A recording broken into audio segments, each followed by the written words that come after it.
You're listening to MinerTalk on demand exclusively on 600 ESPN El Paso. Stay up to date with MinerTalk by downloading the free 600 ESPN El Paso mobile app.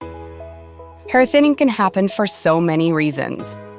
Whether it's stress or hormones or anything, at Nutrafol we've learned that real change starts below the surface. Our hair growth supplements take a whole body approach and target the key root causes of hair thinning, so you can see visibly thicker, stronger hair in 3 to 6 months. Hair growth starts from the inside at Nutrafol.com. That's Nutrafol.com. Hey, El Paso, this is Michelle Smallman, and now it's your turn to sound off on the UTEP game. Miner Talk with Adrian and Sal is coming up next on 600 ESPN El Paso.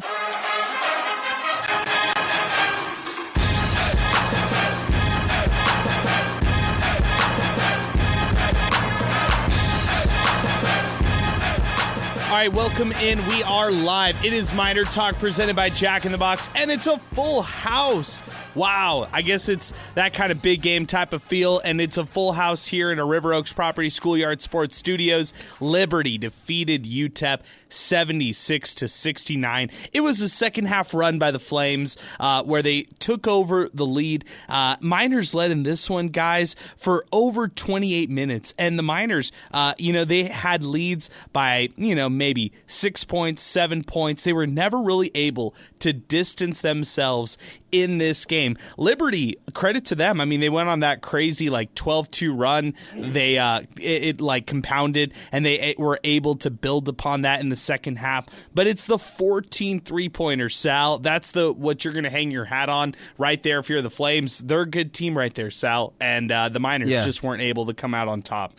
Yeah, and that's what good teams do when I don't want to say when you're playing bad, but when you don't have the lead, so to speak, for a good chunk of the game and you're able to stay the course and eventually utilize what you do best to send you home. You know what I mean? To clear it out. That's what they do. We got to see the Miners do that, so to speak, against FIU. It was kind of neck and neck until, UTEP just owns in on their strengths on Thursday to get the win. You see something similar with Liberty today. Only difference is they were trailing for a decent part of the game. And no, man, they're one of the top teams in Conference USA for a reason. What do they have, 21 wins now?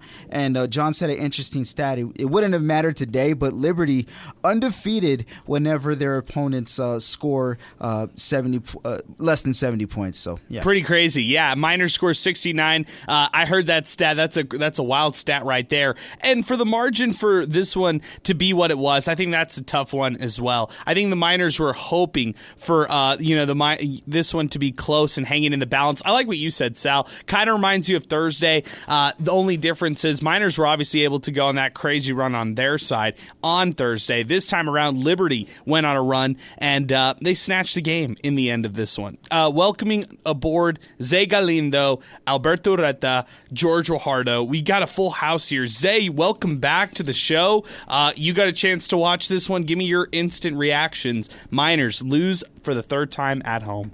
Yeah, it's a tough loss. I think Liberty, they're a good basketball team, right? I think everybody kind of knows that. They've struggled in conference play, as has almost everybody in this conference besides really Jacksonville State, and even then they've had their ups and downs. So like we know, this conference, any given night, any team can win, right? It can be the worst team in the conference versus the best team in the conference, which is what we saw, the other day when Sam Houston State beat Jacksonville State. And, UTEP just couldn't close it out, right? I think they had 2 double-digit leads, if not, maybe 9-point leads in the second half. And they kind of just let them slip away. They need to play with the lead much better, and that's something they're going to have to work on going into March. 5,687 fans. Is that a good crowd in your eyes, Say? I think it is. It's a pretty solid crowd, considering all that UTEP has been through, the ups and downs they've kind of put fans through, especially at home, right? They have 3 losses at home now, and honestly, I'm not expecting this El Paso crowd to show out like this, again, unless UTEP kind of has to really, really put it together on the road these next couple of games. Yeah, and even with that, I mean, you go out and split Kennesaw State and Jacksonville State, or you sweep it. I don't know how much of a difference that'll make for the home season finale against Western Kentucky, Middle Tennessee, and that's a shame, right? I mean, this is a team who's probably going to win 20 games when it's all said and done in the regular season. And then the fans today, just under 6,000 when it was all said and done for this one as well. We got a lot of people on Twitter next, but before we get to them and before we get to the phones, 915-505-6009, welcoming aboard George and Alberto. Alberto, your thoughts after this one right here. Miners just can't get it done in the end. Yeah, it's a disappointing loss, and I think it's the way in which it happens that makes it even more, or hurts even more, right? 14 three-pointers, that absolutely stings. 6 of 9 from the three-point in that second half. That's absolutely killer. You just can't. You feel like you're trying to put things together there in that second half to try to make a run, and they're just continuing to extend that lead, and that's what's disappointing, right? And then on the Miners side, you just see a couple guys like Derek Hamilton and Elijah Jones with low minutes. A couple guys you wish you could get more minutes in, and I think that this Liberty team was a great litmus test for this Miners team. It was a great team. These guys can beat you from deep, and I think this was a great test for the Miners as far as playoff team. This is as pretty close as it gets, and I think that they should look themselves in the mirror and really evaluate. It did feel like that tournament type of feel to it. It had that kind of game. My only issue is when the game was in the balance, Miners kind of had some lulls scoring-wise, so that's what they want to fix here moving forward. It was the likes of Peter, who had 23 in this one, 5 3-pointers from beyond the arc. You also look at Caden Matheny, who hit a trio of 3-pointers as well. Colin Porter hits 2. It's all the hateable guys on Liberty, right? I mean, that's the thing that's crazy. The Liberty bench, the assistant coaches were absolutely ridiculous. My vantage point was just forget about it. Throw the game out the window. I wasn't able to see it because Liberty's coaches were just standing up left and right. And then the Liberty assistant coaches were chirping with the UTEP Spirit crew. And I'm like, come on, what is going on here? Coaches, can you have something better to focus on? And also, can you sit down?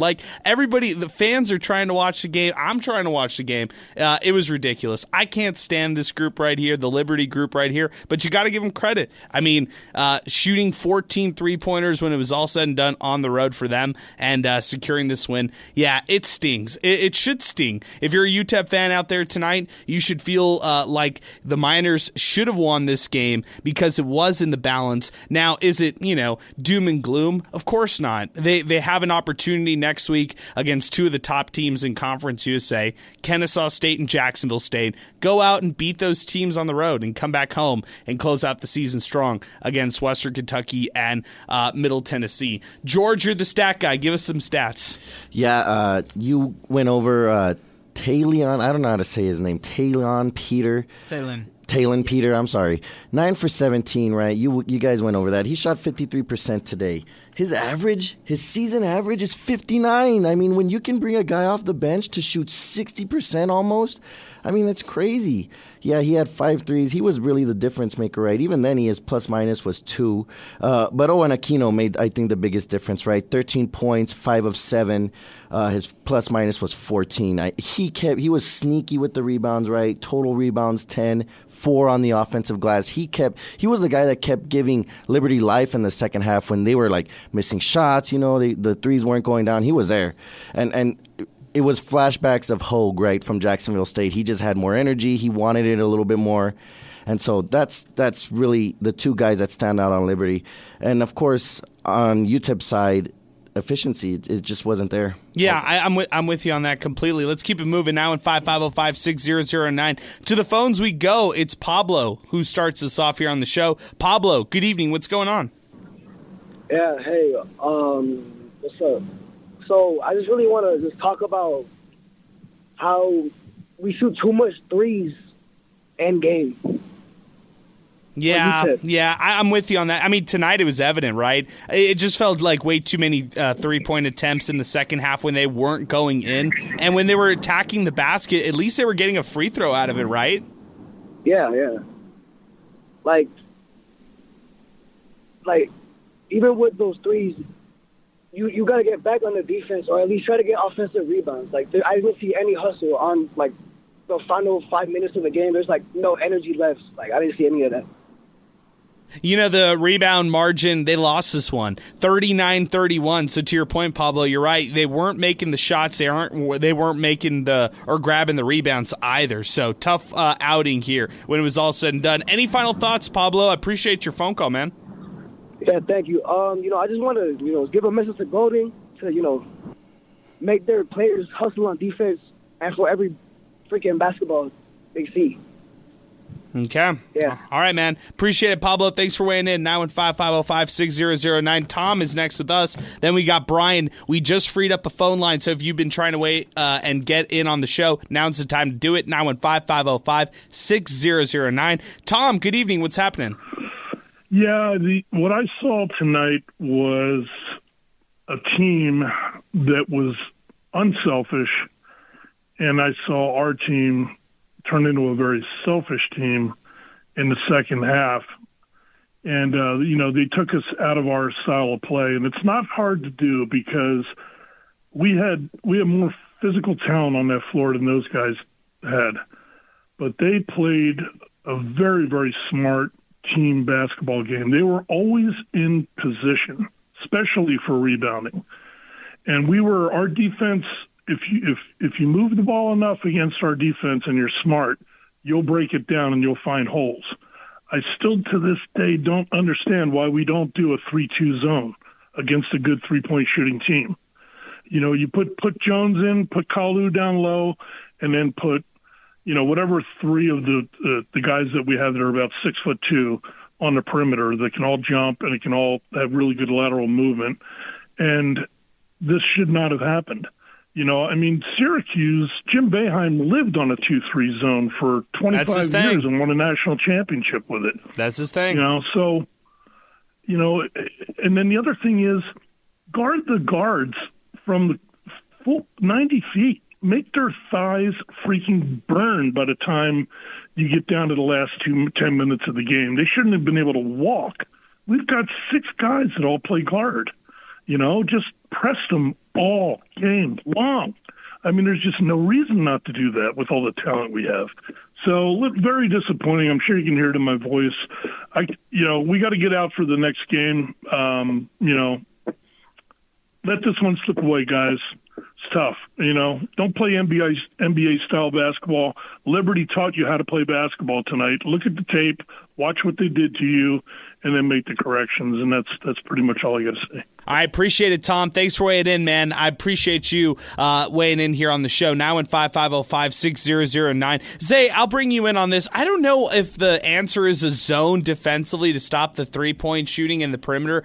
Is it as simple as Liberty got hot? Is it as simple as the shots just fell tonight for the Flames? Or was there something different that you saw defensively that the Miners just didn't do?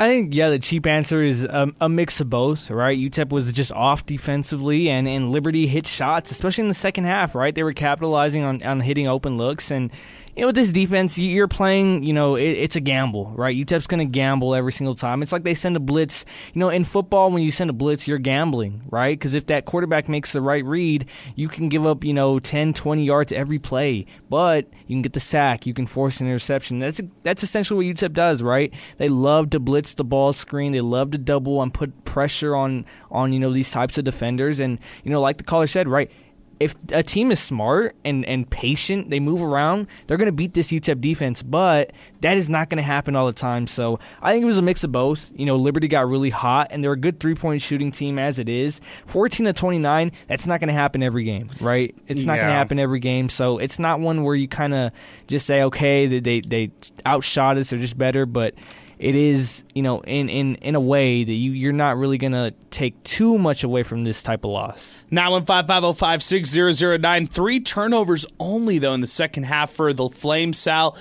They played near perfect ball as far as protecting it and not turning the ball over offensively on their side. And it's kind of like a double-edged sword. It's one thing to take care of the ball, and I'll equate it to like a defense in a bit, but you take care of the ball, and then you score the ball. It's similar to when you're playing defense and you force a missed shot, but then you actually get the rebound, right? And they did, both of those things pretty much all second half, and that's what powered them to the win. And you could kind of tell, even though UTEP had the lead, we saw the end of the first half and how it closed out. Good momentum for Liberty, but as soon as they got the ball, just that determination that they played with, man, you kind of feel like, oh man, it's going to be the other way around in a couple of possessions, and that's exactly what happened. Zay, back to you. What did head coach Joe Golding, takeaways that you had from him post-game? Yeah, he was very quick, right? It was not something, he didn't really want to talk heavily about this loss. He said it, right? They need to improve defensively a lot. The reason they lost, he gave the exact number. I couldn't tell. It was in the high 20s, almost 30s. These last two games against Liberty, the amount of threes that they've given up, right? And 14 tonight. And then, of course, when they played over there, they had a pretty high game. So that's really what lost them the game. That's what he said, right? They didn't force enough turnovers to kind of help with the fact that Liberty was doing really good offensive rebound. They had 8 offensive rebounds. That's really good for a Liberty team. They're not a great rebounding team, right? This is not the greatest rebounding team that UTEP's going to see. So that's kind of disheartening that they got 8 on UTEP, and they won the overall rebounding battle by 8 rebounds as well. So they just didn't force enough turnovers to kind of subsidize all the threes and the rebounds. Back to the phones. It's Brian who's joining us next, 915-505-6009. We've got one phone line available. After Brian, we've got Cedric. Let's go to Brian next. Brian, good evening. What's going on? Hey, what's up, y'all? How y'all doing? Doing fine, Brian. What'd you think? Well, it wasn't really that good from the shooting perspective. Now, I don't know what happened, but ever since he came back from his one-game suspension, Ahmad Bynum has missed so much. 3 for 13 on the field goals and 3 for 11 on three-pointers. That's just awful, really, really bad. And it makes you wonder how the team stayed along and played with the game so far, because of how we kept it close for a while until Liberty went on a streak. It's really embarrassing, not going to lie, but oh well, it is what it is. It's just not a great momentum booster for what's going to happen when we go on the road soon. And hopefully we can rebound from this, but it's not looking too great in my opinion with the shooting if this continues to go on. But overall, that's all I got. Shout out to Zay, by the way. You're a real G. Saw your contest today. I love it. Good stuff there. Appreciate it, Brian. Thank you for weighing in. I'm not out on Bynum. I mean, come on. It's 2 games from a 1-game hiatus for Bynum. I'm fine with that. The 13 attempts, or the 11 3-point attempts, I guess that's where maybe you start to knock him a little bit, but they needed those. Some of those were late in the game, and yes, I do agree that maybe some were at inopportune times, and maybe at other ones late in the game, you didn't need the 3-pointer. It kind of felt like a forced shot instead of one that they absolutely needed. Work it inside, try to get a bucket like that. That's where I want him to change when it comes to decision making. But Zay, I don't think it's a bigger issue. Yeah, I think I'm really in between on this because, there was 3 or 4 times that Peter just absolutely had Bynum lost. Off ball, defensively. Bynum he looked a little flat, right? He looked a step behind tonight, and I guess that's to be expected, right? All props to FIU, but they're not going to give you that test that you need coming back from a suspension like Liberty did tonight. So I feel like we've been spoiled with Ahmad Bynum. He's usually, like a 5'7", 5'8" guy. The best 3-point shooters are going to have games like this, and even though his shot selection was really, really bad, we could be talking about next game, Ahmad Bynum going 7 of 8 from 3. So you take the good with the bad. Today was really, really bad for Ahmad Bynum, and yeah. He's casino cat, Sal. You go to the casino, hey, Boogie. and you go out there and you gamble, and sometimes you're just gonna lose. And so I'm okay with it on nights where he's on fire, kind of like what Zay is saying, and on nights he's off. You kind of just accept that. He is a shooter. It's not like he's gonna stop shooting in the middle of a game. And also too, when it comes to one of the top 3-point shooting teams in Conference USA, that being Liberty, sometimes you're gonna have to play catch up, and in order to catch up and close the gap, you got to take some of those risks. They just didn't land tonight, man. And it was kind of all across the board, but except for Trey Horton, man, what a game from him. I know. But for Bynum, man, you want him to take those shots, especially when you want to try and close that gap. So I'm not too down on it. I think it'd be concerning if he goes out there and continues to have like a 3-4, like a 3 for 9, 3 for 10, or whatever the case is. You want to see him somewhere in that 40% range.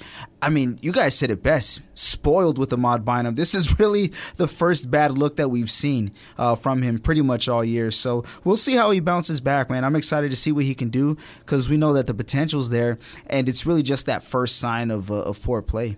Yeah, I'm with you there, Sal. Now at 550-5609, Cedric's next with us. Cedric, good evening. What's going on? How y'all doing? We're doing well, Cedric. What'd you think of this game? Hey, thanks for having me on. You know what? I can't believe these negative Nancys. Everyone's calling in. Everyone is a coach all of a sudden, like Tom. I can't believe, Tom, have you ever coached a day in your life? Probably not. What's this 2-3 zone or 3-2 zone? He didn't even get it right. I thought the guys played really hard tonight. They played really well. They did their best against a really good Liberty team. How about we just leave it at that instead of everyone becoming a coach all of a sudden? These guys played their heart out tonight. They just played a really good fundamental team. And Tom, wow, just stick to the game, my friend. Just sit down and watch the game. What are you talking about? So you didn't like the zone talk. Cedric, you're not a fan of the zone talk. Hard and they played tough. They played really tough. You don't like UTEP trying to go for a zone, huh? You like the man-to-man defense they're throwing out there. I think if you shoot a zone against a team that's shooting 50% more, I think, was it tonight from three-point range, that's not going to change anything. It's true. They're like killing it from beyond the arc. Cedric, good stuff, man. Yes. Any final thoughts as we wind this one up? Well, I really hope El Paso comes out for those last two games, and I hope these guys do well on the road.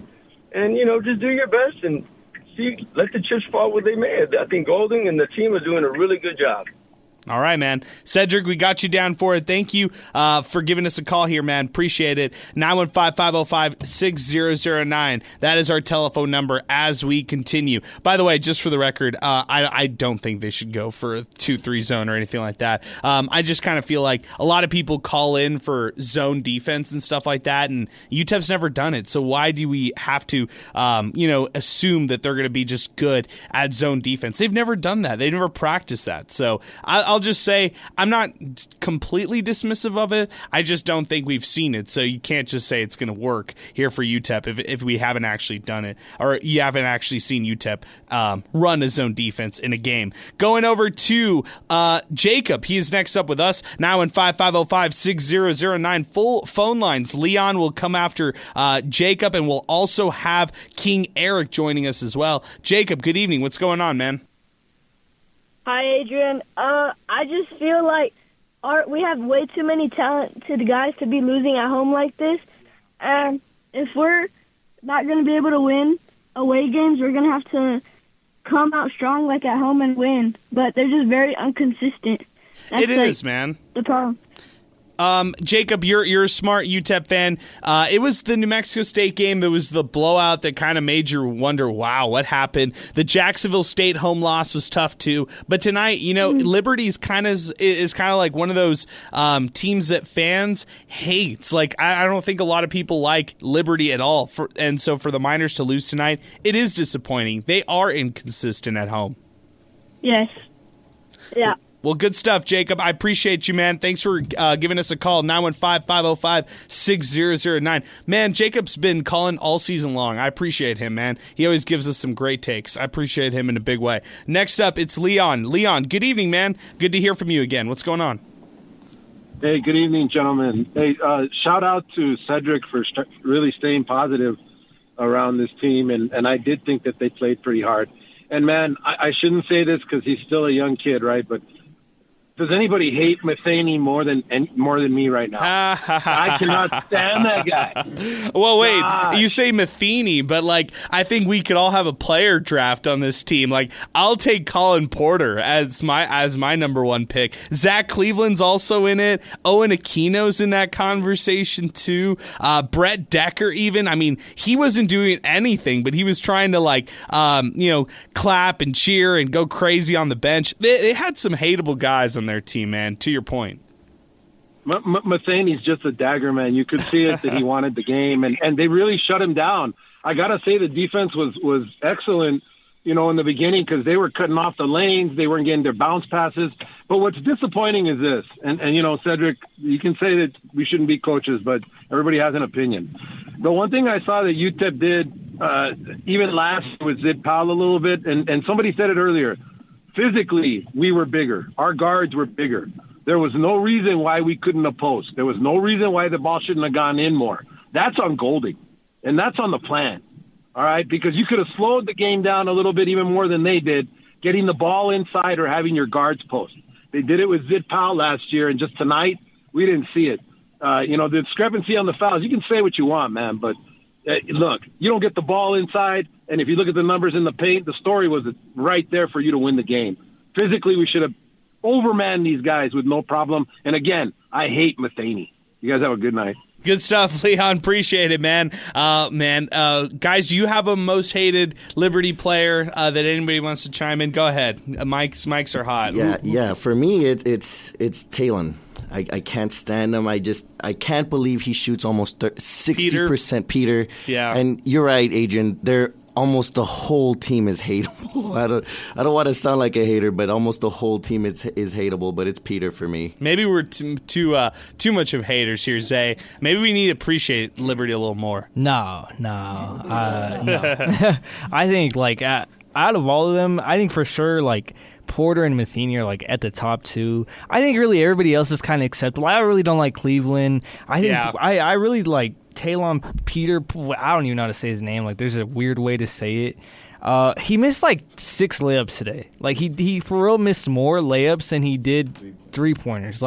He was really that's just a hateable thing, out of these guys. But, to your point, 8 of 20. That's what Liberty was today for layups. 8 of 20. Miners, by the way, 10 of 18. Miners got to finish those layups and just get those done. Sal, you want to chime in on the hateability? I'm gonna go even further. I'm looking at the coaching staff.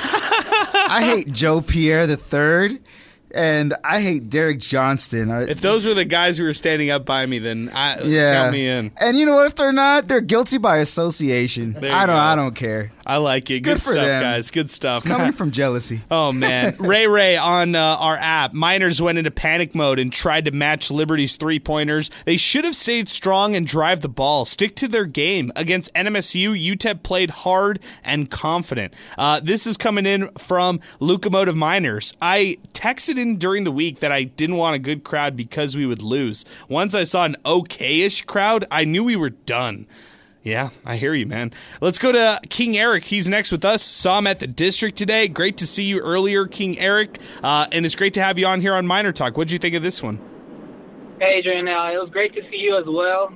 Finally good to put a face to a name. But, yeah, I'm with your last caller on this one, too. I can't stand Matheny. I can't stand that guy. It's funny, man. They're a team that they went out there and they silenced the crowd. I mean, that has to be a great feeling if you're a road team like that, because they silenced the crowd that was really into it. The crowd was in this game. It was. It got loud at times. But Matheny, when he hits a 3 and he does something, and it just makes me so mad. I don't know why. It was a tough one. Liberty, they're that annoying team that's they're good, and you don't know why you hate them, because they're just good. It's weird. But your last caller also was talking about mismatches and trying to dominate. All game long, Corey Camper, who's 6'5", was matched up against Colin Porter, who's 5'10". And the entire time Camper was on him, he did not try to drive his way. He didn't try to get double teams. He didn't try to get fouls. I think that's what made me mad from this game, because the defense played so good. They held them for so long. Matheny had 2 points in the first half. I think Cleveland was basically non-existent the first half as well. That's what made me mad. Matheny hitting those 2 threes with 5 minutes left. I mean, that was the biggest turn that the game took for Liberty. I mean, it's frustrating. Yeah, it was, man. I'd say, and Eric, I appreciate the phone call, man. Thanks for weighing in. I'd say for this one, for the Miners, it's frustrating because like the Jacksonville State game, they had it. It was in the balance. The Miners were in this game all the way through. They led for 28 minutes. Go out and close the game. I mean, it's like the New Mexico State game. I loved how they played in that one on the road. They led from start to finish practically in that matchup right there, and didn't really look back. That was what I kind of expected tonight out of the first half, we kind of saw that. And then going into the second half, that's when momentum kind of shift a little more. And Liberty was able to close this one out when it was all said and done. Back to Twitter and X. Trolley Dodger checks in on the show. And by the way, we've got some phone lines, 915-505-6009 if you've been trying to weigh in. Trolley Dodgers, they shot us out of the gym. We didn't get into foul trouble to earn the freebies. Got to drive it in more to get those fouls. Frustrating. It was right there for us to move in the top 3. Pinky, disappointed with another home loss. Shouldn't lose at home. Hashtag MinerTalk. David Castro, when are we going to put together a complete game? It seems like every game we have droughts offensively and defensively. And of course, another loss in a big game at home. Bring back George Banks and Antoine Gillespie. Sorry, Antoine Gillespie. I shouldn't even. Shame on me for mispronouncing his name, man. All-time great. This is Andrew at UTEP Miners basketball 17-8. When I die, I want the UTEP Miners to be in my funeral so they can let me down one more time. Man. Terrible. Oh, man, that's awful. Tristan Pence, give Liberty credit. They out-toughed UTEP. The Miners got into a three-point shooting contest and lost. The 10:33 rally cry doesn't matter much if the bench coaching is bad. Golding has to find a lineup that can execute better in the second half of games. Chuko Wayne, knowing that Liberty's a top 3-point shooting team, our perimeter defense, lack of it, allowed the Flames to come back and seal it. Disappointed that our coaches didn't adjust. This is coming in from, actually we got a couple other ones. This is from our pal Chi-Town Miner. He checked into the program as well. I can't find this tweet my way right now, so I'll have to find it in here in just a second. But as we continue, 915-505-6009, here it is. Bad loss at home from Chi-Town Miner. I'm not going to flip out since we all kind of know that only the tournament matters. But UTEP kind of let up after having a steady to large lead 3/4 of the game. Hoping for a road split this coming week at Kennesaw State and at Jacksonville State. Hashtag MinerTalk. Hashtag the way Sal pronounces butt. Hashtag if you know, you know. I don't know what he's talking about there, but shout out to Sal. Maybe it was something else. I don't know. I don't know, man. I said a lot of stuff. I got to see what it is. I'll go back to the air check. We'll see. Yeah. El Paso Visuals Deportivos. Not sure how this game would help, but can we please get Hamilton to wear contacts or sport glasses? Not sure if anyone has noticed, but he's constantly squinting on the court. That's not good in sports. Any eye docs in El Paso want to donate contacts and goggles? Hashtag MinerTalk. I don't know about that. Rudy Marin, Miners not reaching the bonus in the second half at home is crazy. Conference USA refs strike again. But I go back to some of our other callers, Rudy. You got to drive into the basket in order to warrant these calls. Alberto, they just didn't attack the rim enough in the second half, trying to draw some of those fouls. Yeah, I think that's really what disappoints in that second half when you need points and you're chucking up threes, they don't go down. Well, yeah, that's what you want them to do. Drive into the lane. Maybe you'll hit a layup and maybe you get a foul and you'll go to the line. So that when you don't do that when you're down and you keep chucking up threes and they're not landing, that makes for extremely frustrating basketball and it's not fun to watch. Okay, the other post to get to is Little Badger on Twitter next. Can't win them all. Really need to fix the scoring droughts. It's a good point about just can't winning not being able to win them all. I mean, the tough part to that, though, you lose to Liberty at home, you lose to Jacksonville State at home, and those are the top two teams so far in CUSA. So let's do a CUSA check-in, guys. This conference right now, like we've talked about, on any given night, these teams can beat up on each other. Jacksonville State had a tight game tonight. They ended up winning by 2 when it was all said and done, really close against La Tech, 70-68 on the road, a clutch road win for the Gamecocks. They are 10-3 in the conference, 18-8 overall. Liberty 21-5, 9-4 overall. Who's the better team, Zay? I feel like at full strength, Liberty did have a big injury earlier in the year, and that's why they've kind of fell off a little bit at the beginning of conference play. But at full strength, I'd take the Flames. They're just a really good team, and I think UTEP fans saw it tonight. I mean, they have the two little annoying guards. Like, if you've seen the ESPN 30 for 30, everybody hates Christian Leitner or something. Yeah. Liberty's just full of Christian Leitners, like at the mid-major level. Not play style-wise, just hateability style-wise. And these guys get the job done every single time. And I'd take them in a conference tournament game. I would take Liberty over anybody in this conference. Wow.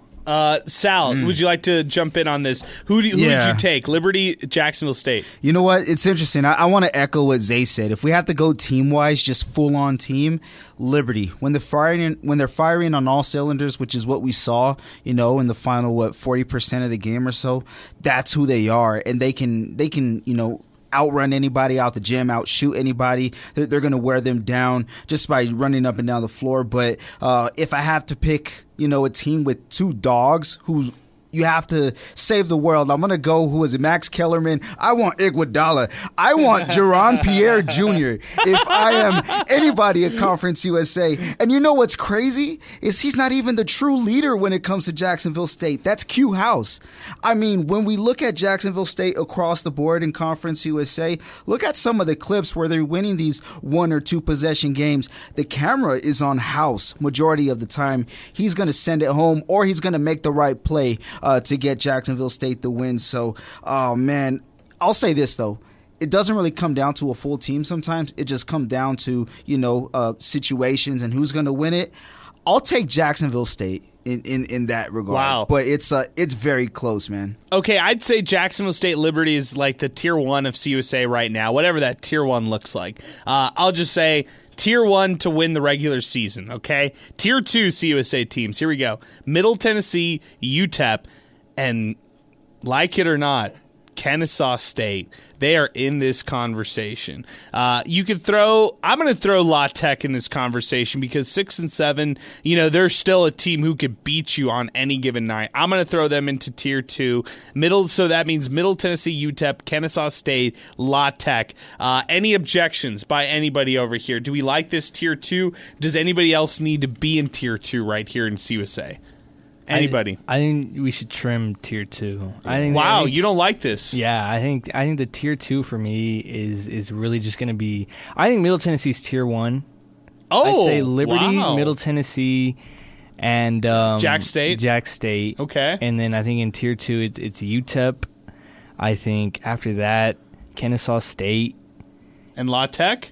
I don't want to put La Tech in tier 2. You don't believe them. I don't believe know. in them. I guess.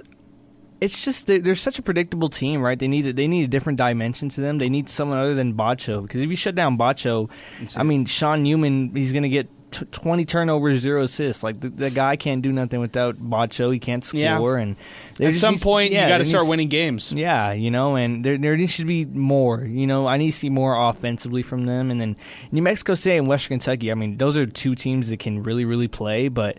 They're another. They just can't put it together, right? They have the talent and they just can't seem to win 2 straight games, right? It's a really weird conference, and I feel like that's why they belong in tier 3. Okay, let's do it. I like how Zay outlined it. I'll check with you on this, Sal. So Zay suggested an amendment to tier 1: Jack State, Liberty, Middle Tennessee in tier 1.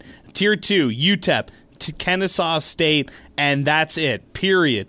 Then Tier 3, New Mexico State, La Tech, Western Kentucky, Sam Houston, and then Tier 4, which is no chance they're winning CUSA, FIU. It's tier. My goodness, it's so interesting too because Sam Houston's 3-10, but they reel off a sweep against 2 of the tougher teams. One being the number 1 team in Conference USA. When you do that, I can't put you on at the very bottom. You're close to it just because of what you've done overall. But if trending matters, so to speak, then yeah, Sam Houston's there. FIU just throw any conversation about them anything higher than tier 4. As far as tier 2, it's tough, man. But now I'll stick with Jacksonville State and and Liberty there. Okay. With Middle Tennessee, they're close to it. They're definitely a fringe tier 1, but kind of to Zay's point, and I'll ask you guys as well, Zay would say it's Middle Tennessee to kind of break away from it, but who is the best fringe tier 1 team who's in tier 2? Is it Middle Tennessee, who's proven that they likely can be there, UTEP, who we know what the potential is, or Kennesaw, who's just so raw that this is, in my opinion, the most athletic team in Conference USA? Yeah, and it might be Kennesaw because they can lose like they did to Sam Houston State, but they could be quality teams in this conference as well, like they did at Jacksonville State. So it's a good question. It's a really good one. 915-505-6009. That's our telephone number. If you've been trying to get in on the show, give us a call right now. We can talk a little UTEP hoops here on the program. 600 ESPN El Paso, Twitter and X, and 600ESPNElPaso.com. Interesting. I mean, this league is going to be a pretty fun finish when it's all said and done. Just 2 more weeks of basketball, guys. That's the sad stuff. That's the sad stuff right there. But yeah, I'm shocked that, George, we're almost done and we're almost here at the finish line. Yeah, this is it, right? The home stretch. We have a road game stand, right? Road series next week, and then a home series, and then one last road series, right? So what is it? 6 games we're at here. Yeah, final stretch. This is it, man. This is the home stretch, and like you all have said all year, right? And the callers have said the same thing, right? It's gonna matter come tournament time, right? But yeah, these kind of losses don't necessarily fill you with confidence, but anybody can go down. I mean, Liberty might not even make it to the championship game, right? Yeah, I mean the same odds the UTEP will. I would say so. We're gonna see how this ends up being. Okay, this is coming in from Felipe Candelaria Jr. Some reason this team is playing better, or for some reason this team plays better on the road. I mean, they play like it's house money and nothing to lose. At home, they seem uptight and forced. Extremely talented and really think they should have 2 or 3 more wins at this point. I mean, I think that's pretty easy to say. It's also, on the flip side, they could have had 2 or 3 other losses. Been in a lot of close games here recently, and especially like when the game is kind of in the balance, they've been in a lot of those as of late as well. Hey, our telephone number, 915-505-6009. King Eric, is Ahmad Bynum coming back down to earth? I really don't think so. I know people have said this. Look, he didn't play against New Mexico State in the game against Florida International. He hit a pair of 3-pointers. Tonight he hits 3, but he had attempted 11. That wasn't great. The game against Middle Tennessee was 1 of 4 from beyond the arc. Against Western Kentucky, 2 of 6. Right now he's shooting 45% from beyond the arc. Still solid. It wasn't what he did at the start of the year, but he was absolutely absurd from 3-point range. You can't always expect that out of any shooter, even in the NBA. You don't expect that of anybody. So let's be realistic about expectations for any kind of 3-point shooter like that. I still think Ahmad Bynum in a single season is giving UTEP something they've really never had from beyond the arc as a consistent perimeter shooter. So I'm gonna bet on the long haul for Ahmad Bynum. I'm okay with games like this where he's 3 of 11 because like he did against the win against Liberty on the road, he can hit a game winner. He could be that guy. He can be the person who's going to hit 3-pointers off the bench. And that's who Ahmad Bynum is. He just wasn't that tonight. He was 3 of 11 and struggled when it came to efficiency from beyond the arc. 915-505-6009, our telephone number. I'm going to shrug this one off. Anybody want to hold Ahmad Bynum a little bit more accountable after today's loss? Anybody here?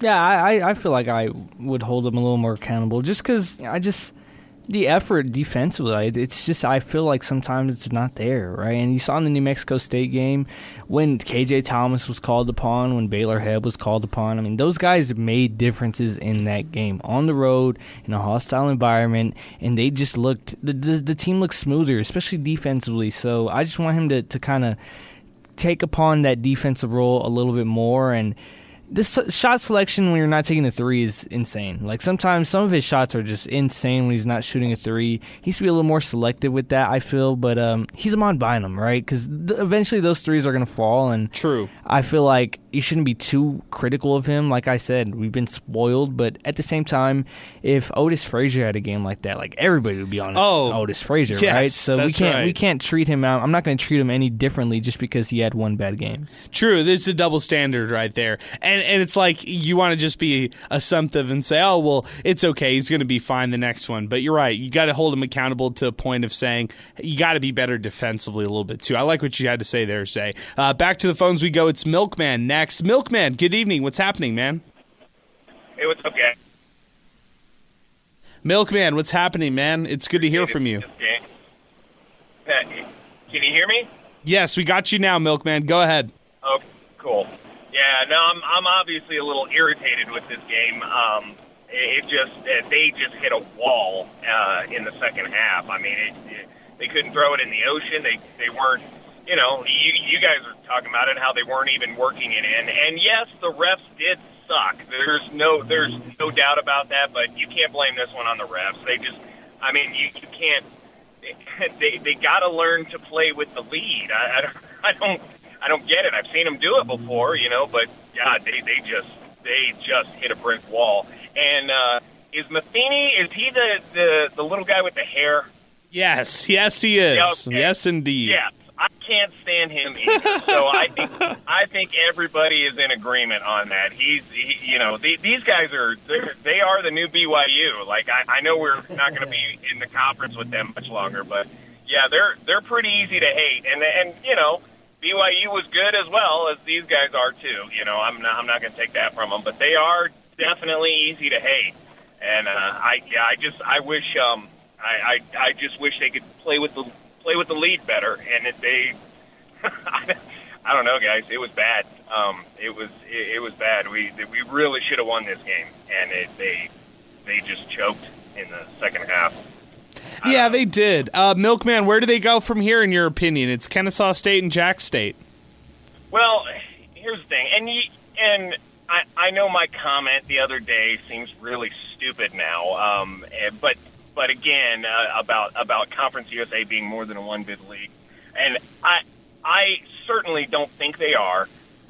It's just like I said before that we need to stop that talk of how we only expect to get one bid. But that was my only point on that. But it's it's a bunch of mediocre teams beating up on each other is basically what Conference USA is. At the beginning of the season, it did look like they were going to be really a really good conference, but now they're just all kind of just beating up on each other, and I'm not sure who's going to win. It could be anybody. I mean, at least for the conference tournament anyway. Yes, yes. I mean, that's the crazy part, because even with a school like Kennesaw State, they've got so many young guys. Adrian Woolley might win first team all conference when it's all said and done. He's going to win CUSA freshman of the year, no doubt about it, but he's one of my favorite players to watch, and when it's all said and done, he might end up being like a top player in this conference, or might be a first team all conference player, and could get hot 3 games in 3 days and win the league, just like that. Or maybe a player like Zach Cleveland just shoots lights out in the course of 3 days, and you see guys like Matheny and guys like Porter hitting big shots, and then the Flames just get back to the NCAA tournament. So to your point, Milkman, yeah, I can see a lot of different teams wearing the cape of CUSA tournament champions right there. I appreciate the phone call as always. Zay, give me your thoughts on that. Yeah, I feel like, I agree with the fact that this conference, everybody's going to beat up on each other in the regular season, but I'm looking at, Jacksonville State, I'm looking at Kennesaw State, and I'm going to take my bold prediction now, and if it comes back and haunts me in March, then so be it, right? Save this audio clip. I feel like this is just another Sam Houston State from last year team. Like this, like semifinal bounce out. Semifinal bounce out. I just have more trust in a Liberty. I have more trust in a UTEP. I have more trust in a Middle Tennessee. When it comes to a really game in March in Huntsville, 2 minutes left. It's a 2-point game.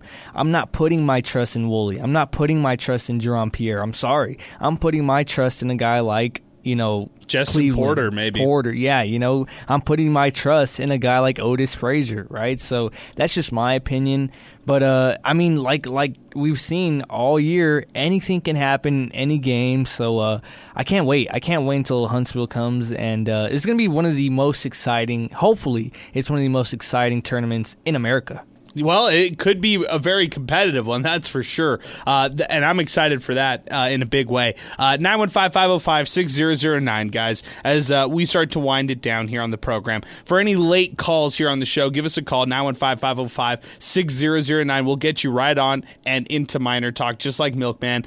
This is Joe Chacon. Miners probably go 3-3 to end the season. I'll take 2 of those wins to end the year, going in hot for the CUSA tournament. 4-2 is very easy, but would take drastic improvement to defensive play against easy layups. Hashtag reppin' from El Chuco now, get this. Hashtag George of the UTEP jungle. Oh my goodness. Love it. He got the hashtag. George got his own hashtag of George in the UTEP jungle. I'm going to remember this forever, Joe Chacon. Thank you.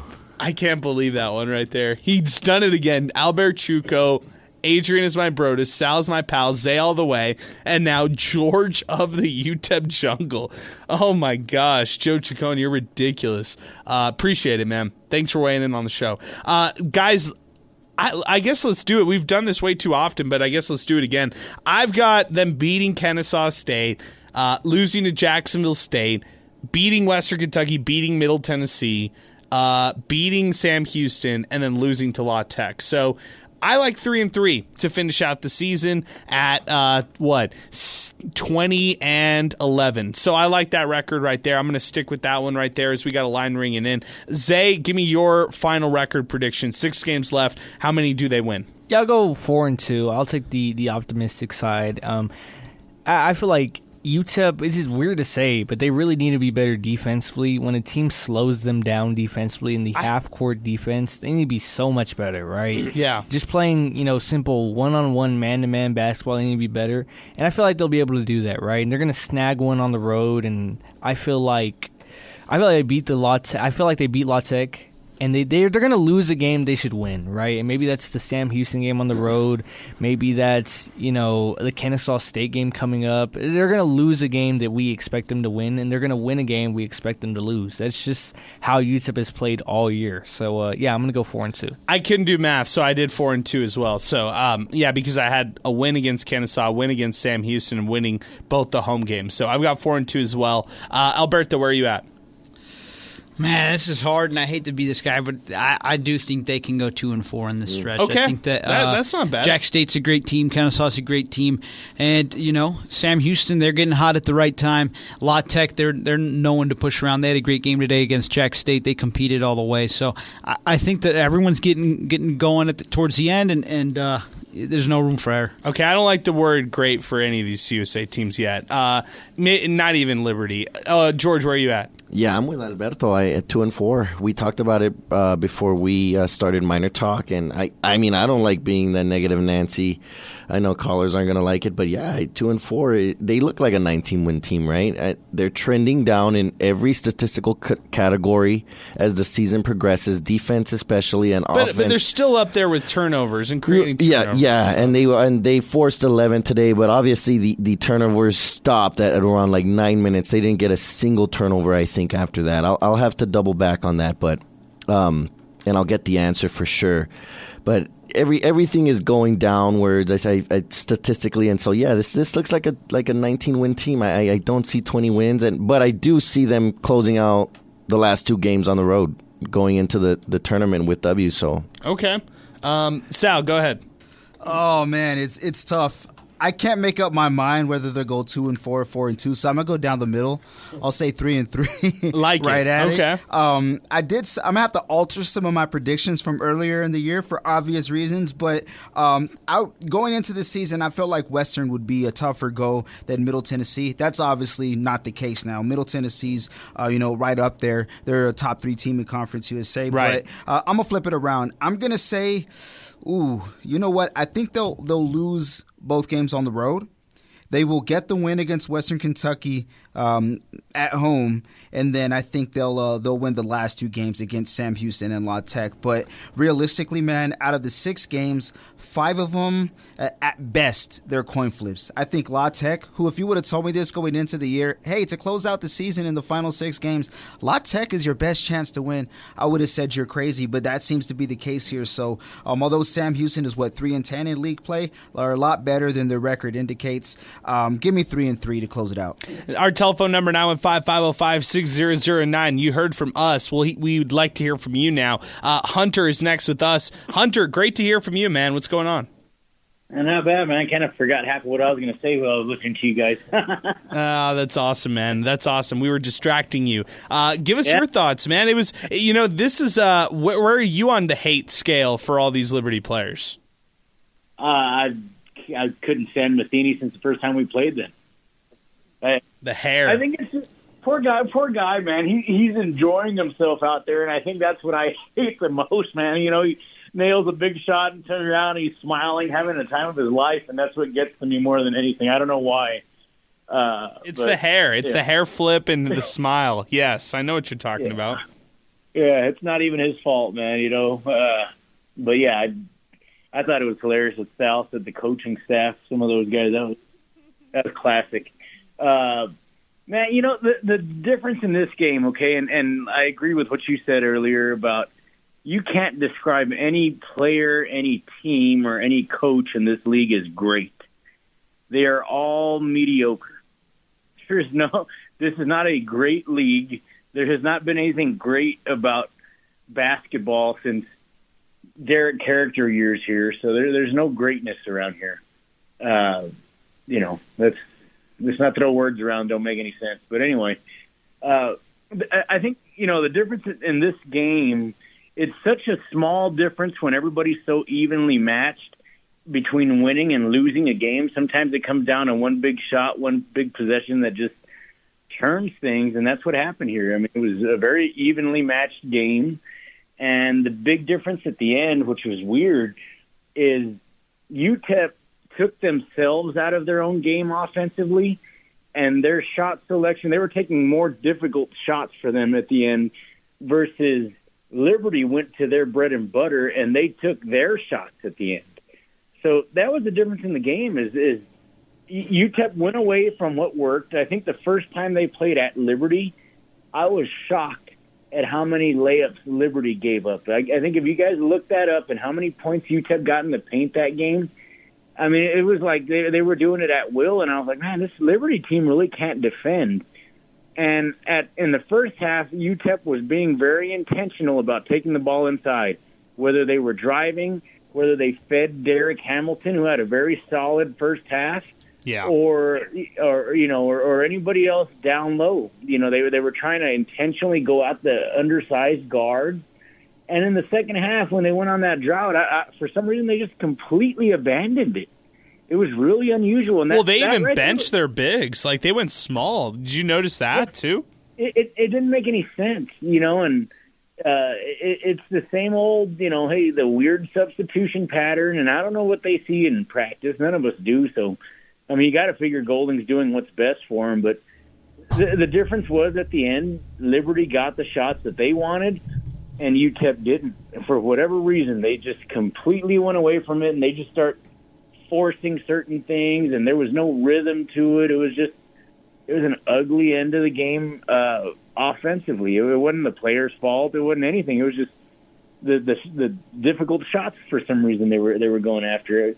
Can you guys explain the total abandonment of the inside game when it was effective early in the game? Yeah, I think my explanation would be guys like Ahmad Bynum got too 3-point happy in certain stretches of the second half, and maybe that's too unfair of an excuse because it was other guy. It wasn't just him. He was among others who were trying to come from behind and hit the shots to get the crowd back into it. I think when you had guys like Horton making them from beyond the arc, it gave the other guys this kind of like green light justification of saying, okay, well, I could take that shot. I could go out there. I've got that green light to do that as well. Instead of going out and driving down to the hoop and scoring inside the paint, I think that's where their game was, Hunter. I just am a little, I'm kind of scratching my head wondering why they abandoned that right there and trying to work it inside.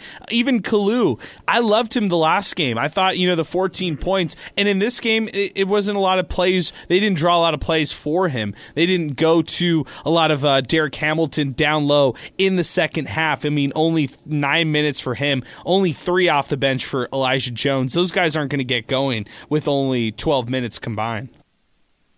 Well, I don't know who made the point earlier. I mean, you got a whole committee, a panel of people there, so it's hard to remember who said what. But for me, the only the tournament's up for grabs, and that includes for UTEP. Everybody we want to be down on UTEP. It's easy to happen after a loss, right? Yeah. But just like they can lose to anybody, they can beat anybody. So that tournament is anybody's for the taking, right? It's who gets hot, who executes, who plays their game at the end, which if UTEP does, unlike today, they'll be okay.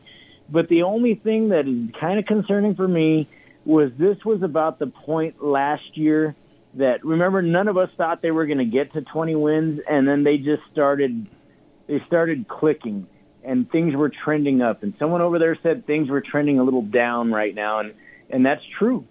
So that's the only concerning thing is last year was kind of the opposite. It started off kind of like, man, where are we going? Even league play started off kind of what's going to happen. And then they got that one road win, and then they started kind of catching fire versus now it's like, man, we're losing at home. We split on the road last time. What are we doing?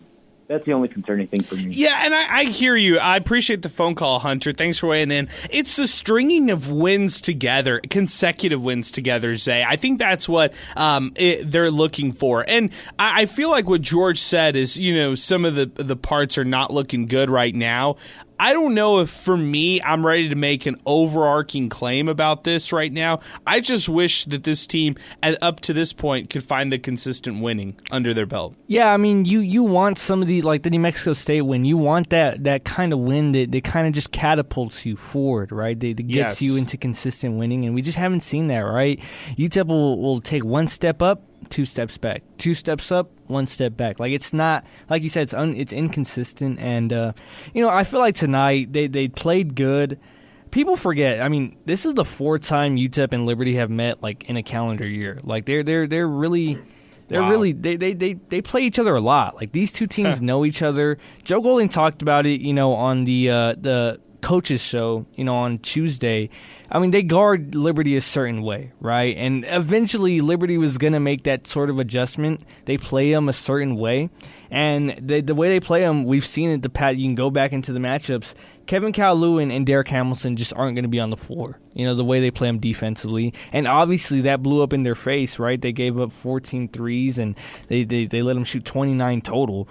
But, Liberty made adjustments of their own, right? Aquino was really, really good down low. Cleveland and Aquino. I mean, UTEP, you want them to throw the ball deep in there with Camper and Matheny.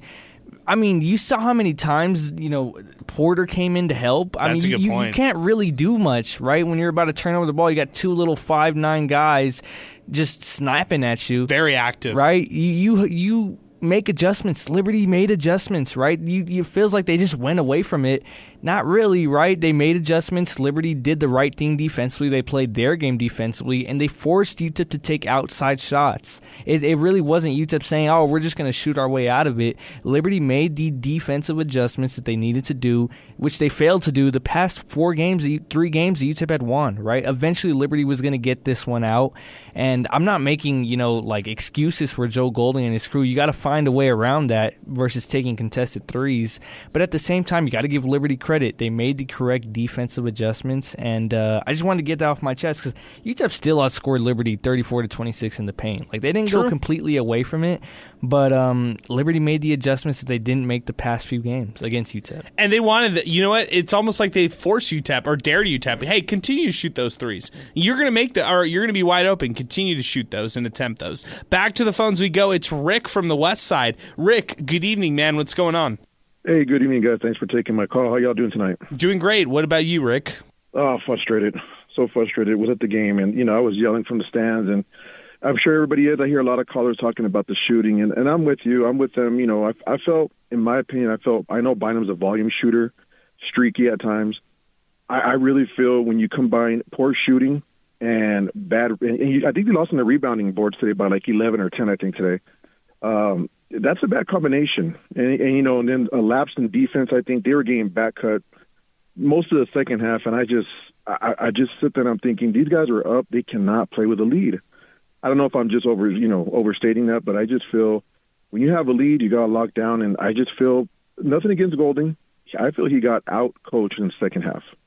I just feel like Liberty made the adjustments they had to make, and UTEP just could not adjust. They couldn't adjust. They thought shooting was going to get them back into it, and bless Bynum. I love him, and I won't say the word hate, but I'm just like, God, that guy. I feel like he shot UTEP out of the game today. Yeah, and you're gonna live with him, and you're gonna sometimes die with him shooting those attempts, right? Yeah. You're absolutely right. He's our favorite player. He's going on a streak, but then tonight there was a bunch of fans just. I felt bad for the kid. I was like, he's really trying his heart out, but defensively he just couldn't. There was a couple of lapses there. I thought Heb did a great job on defense. I forgot his name, number 2 from Liberty. I felt that he was getting under his skin. Heb was really pestering him. Yeah, that's Peter. Yeah, and Heb was really pestering him. I thought that's what you need to do, but again, I question the substitute packages, and I'm sure we all do, and I've heard some callers questioning. You all say it, so let's just hope they go on a little mini run here, go into the tournament hot, and get to that championship game. But it's going to be a tough battle this year, I think, as it is every year in conference tournament. Yeah, you can't take it for granted. You can't take the run that they had last year for granted, and you can't take how the seedings will kind of shake out either, too. So good job, Rick. Appreciate the phone call, man. Thanks for weighing in. 915-505-6009. That's our telephone number, 600-ESPN El Paso on Twitter and X, and 600-ESPN El Paso .com as we are winding things down here on the program. Liberty defeats UTEP 76-69. Did we find answers? I don't really know if we did or not. I think we did a good job of assessing the next couple games, though, guys. Let's do this. Let's give our hot hand of the game award, and I'm going to give it to David Terrell Jr. again. He's going to win this one thanks to our great friends at Win Supply El Paso. Get this stat line, guys. 10 points, 6 rebounds, 7 assists, 1 turnover, and 3 steals in 37 minutes of action. I just think he's been playing some excellent basketball as of late. David Terrell Jr. is the hot hand of the game, brought to you by Win Supply El Paso. Check him out online, winsupplyelpaso.com. For all your air conditioning needs, check out the Find a Dealer tab online at winsupplyelpaso.com. Sal, are you good with that? David Terrell Jr., a very active night, winning the hot hand award. Extremely active and proving yet again in another game, right? This is a 4-game stretch, 3-4 game stretch where he's been really dominant out there and displaying his just that command, his presence out there. It's to be felt. So a great game from Terrell, and one of the more trustworthy guys. I mean, going into the season, that's easy to say, but when you watch it, if you're watching a UTEP game for the first time, you're like, hey, number 5, he's one of their best players out the gate. Zay, you haven't had a chance to talk a lot of Terrell lately, so go ahead. You just give us what you've noticed or what you've liked from him during this stretch as of late. 3 steals, 7 assists, 1 turnover, not to go, 10 points, 6 rebounds. I mean, he's a stat stuffer, stat sheet stuffer. He's a point guard, And I mean, if you just watch, if you're a box score watcher, like you used to be able to be like, what is this guy David Terrell even doing? But now you can't even do that, right? Now you have to respect. The numbers are backing up the play. Now you have to respect David Terrell. You see the difference that he makes defensively, offensively now. He's really just turned into one of the best point guards in Conference USA. And I'll say he deserves an all-conference spot. You know, I think he deserves an all-conference spot, and I feel like the coaches, the voting, I feel like that could reflect that, because you try and game plan against a guy like that. He does so much for the team, so just a David Terrell appreciation segment for me. Don't take any of that for granted, right? Don't take any of that for granted, because I feel like other college coaches could easily catch a hold of a guy like this, and this is a guy who can be on a tournament team. This is like he has the ability and the intangibles to be like an Elite 8 point guard type of guy, like a championship type of guy, a Tristan Nguyen type of guy. So don't take it for granted. Obviously hope he stays for his whole UTEP career, but you just never know. You never know, and I don't even know if that's fair, right? Like, to ask somebody of that kind of caliber of play. Like, I think Otis Frazier hitting the 1,000-point club and being kind of integrated, or once it's all said and done, thrown into the UTEP. I would say the UTEP 1,000-point club.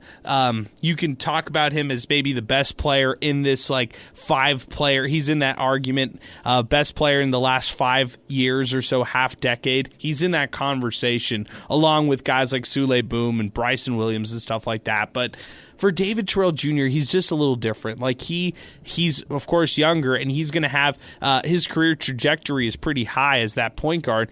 I'm just looking forward to seeing what he can accomplish in his whole career. So to wonder if he's going to stay his 4 years at UTEP, I don't know. Maybe a little early to say anything on that, but at the same time, let's see what happens. I really like what we've seen from him as of late.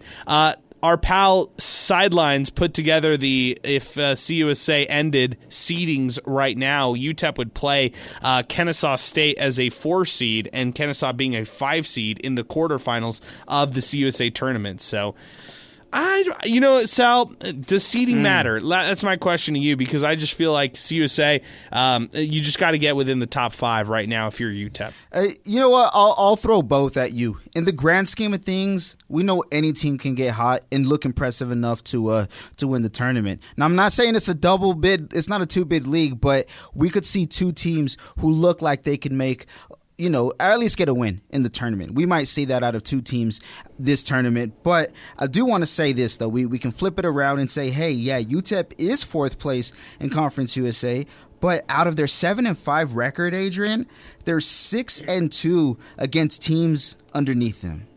And they only have they're 1-3 now as it stands against teams above them. That being Jacksonville State, Liberty played twice. They split, but Middle Tennessee the other one. So I mean, hey, if you want to start to I don't want to say prove yourself. The record is the record, but if you want to make more people believe in you, so to speak, you got to be able to nab a win against Middle Tennessee and or Jacksonville State in this final part. So something to think about. Yeah, most definitely. Guys, I think we've kind of pinged around a lot of different topics. I think it's time to wind this one down here on the program. Appreciate everybody chiming in on the show, calling in, tweeting into the program as well. Kennesaw State, Jacksonville State. We've kind of already given our predictions, but guys, following the loss, it's 76-69 to Liberty. Just final takeaways. We'll start with you, Alberto, and then we'll go to you, George. Go ahead. Miners can't come out like this in these final 6 games. I think they need to come out a lot better and put together a good product. Okay. Simply said. Go ahead, George. Yeah, as we see the rise of David Terrell, he's really taken on a bigger responsibility, because we've kind of seen a few guys kind of disappear, right, a little bit. Not disappear, but they're certainly have not lived up to, I guess, the expectations that they set earlier in the season. Corey Camper, I know he's dealing with the ankle, still probably a little bothering him. I think Terrell has taken kind of that leadership role from him and doing it all right. The 6 rebounds you talked about, and then the 7 assists. Devin Barnes, another tough shooting game, 1 for 6. So I think it's just time to unleash David Terrell. I think the David Terrell, Otis Frazier offensive game, right, might be the answer that they need, especially when they get into these lulls in the second half where they can't get a bucket. So I look for that, and we got to keep feeding Kevin Kalu, right? We talked about 9-1, right, when he scores 9 points. Just get him 9 points, guys. He had 4 today. Get him 9 points, and I think that's the best chance to win. Okay, good stuff, George. Let's go to you, Zay. Give us your thoughts. Going into next week, UTEP now loses at home for the third time in conference play. Yeah, it's frustrating, but I just want to see this team bounce back, finish games better. You know, I feel like in that 10:33, right? They need to be better from 10:33 on. And, yeah, I just want to real quick, just use my time for some shout-outs just to some other people. You know, Eastwood Girls Wrestling, 6A state champions. Oh, nice. Shout-out Let's Eastwood. Go. Good stuff, Zay. Bel Air's Sydney Davis, back-to-back state championships for her in wrestling. And then UTEP's Nisha Berger, 22-3. In school, she broke her own record, right? She broke her own record. She was the world lead in the whole world for the 200 for about 12 hours. Man. She got that taken, but right now number 2 in the world, number 2 in the NCAA. She'll have a chance at a national championship. So just want to give a shout out to those group of wonderful, amazing women. Yeah, Naisha Berger, man. She's a killer in track and field at UTEP. I'm glad you mentioned them, Zay. And big shout out to wrestling. I love it. Sal, let's go to you. Let's wind it up. Yeah, no, what you want to see from UTEP is something positive. Continue to take care of the ball. You know what I mean? They only had 6 turnovers to their credit. They forced 11, albeit a lot of that was first half stuff. Don't get me wrong.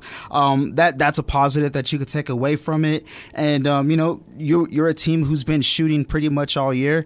Don't change your identity just after one bad performance. You got to live and die with what you do best. You know, that's in my a good opinion. point. You know, I really like that point. So much was said today on this show about, be better on shot selections, be better and try to attack the rim and stuff like that. How about just do what you've done earlier in the year and kind of go back to your roots? If it worked out earlier in the season, well, what worked when you made these shots go in? Yeah, and you said it worked earlier in the season. It worked out in Lynchburg. Yeah. Right? They were able to do that. It worked a month ago. Exactly. So stay true to your identity. You do want to be better on defense. I think guys are getting beat a bit more, but there's a lot more film out. So that's that for basketball. But another thing, too, I do want to share an important message. My brother-in-law, his name is Aziz. He's on dialysis right now, so he's looking for a kidney donor. So if you know anybody, if you're interested, check out my Twitter. I put the information there, and his Instagram is on there. You can find all the information out there. Thank you, Sal. Yeah. And big shout out to your brother-in-law.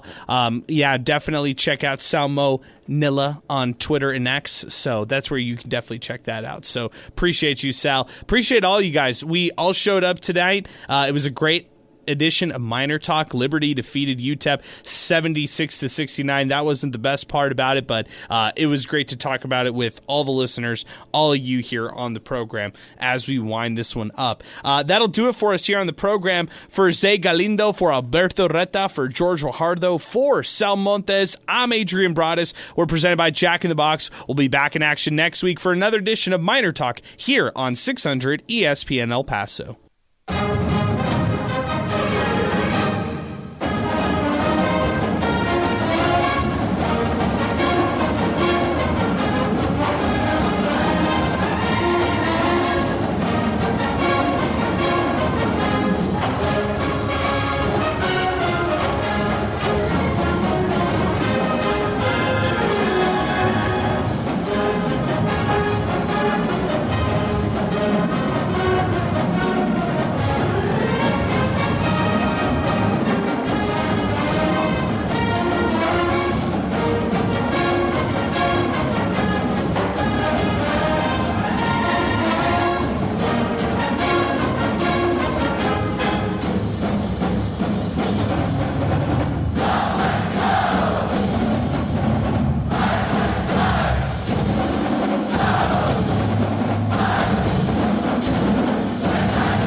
Why choose a Sleep Number smart bed? Can I make my side softer? Can I make my side firmer? Can we sleep cooler? Sleep Number does that. Cools up to 8 times faster and lets you choose your ideal comfort on either side. Your Sleep Number setting. And now save 50% on the new Sleep Number limited edition smart bed. Limited time. Exclusively at a Sleep Number store near you. Learn more at sleepnumber.com.